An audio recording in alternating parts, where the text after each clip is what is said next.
I came to the United States in 1986, went to the University of Wisconsin, to a small campus called Stevens Point, not the main campus in Madison. And I loved it over there. I mean, to me, it was my coming of age experience was really in the United States and in Wisconsin in particular. After a period of 2 years, however, I was still young, a bit confused. I had Islamist tendencies at the time, even though my family is pretty liberal and artistic.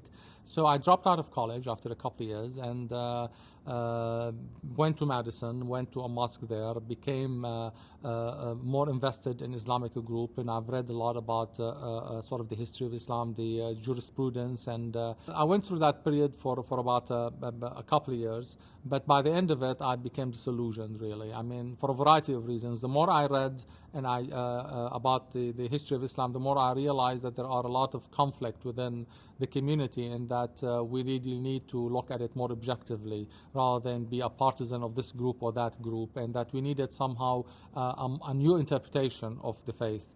And I embarked on that, and I felt that one thing that could help is if I understood more about the country that I was in. So I began reading about the history of the United States, the writings of the Founding Fathers, the Federalist Papers.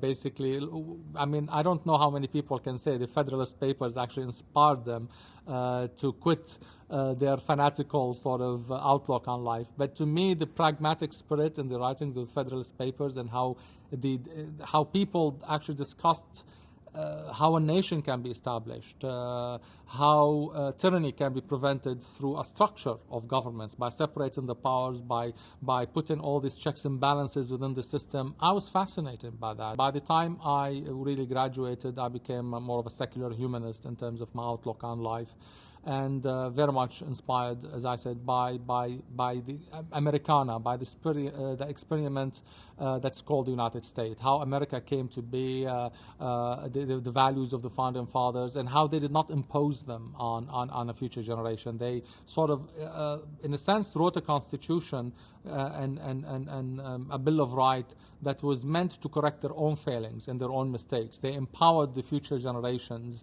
and they empowered posterity to be free in itself and to build something on a solid basis, but without being enslaved by an ideology. That was really empowering. In Islam, especially today, a lot of people think about going back to the golden age of Islam, for instance, and then think a lot about the Salaf, the people who came before us, the ancestors. When you read the Founding Fathers, they thought a lot about posterity and what posterity will think. A term in Arabic is khalaf, posterity. And I wanted that sort of switch in our mind. To me, stop thinking about the past, think about the future. It's not how, if the Prophet was alive, for instance, will look and think about us, but how my kids will think about me in 10, 20, or 30 years' time, how the future will think about us in the present. So I became more really future-oriented because of that, and I realized that this is the key to it all, is to that future orientation, that preoccupation with posterity and building something that can outlast you, that can survive your own failings, basically.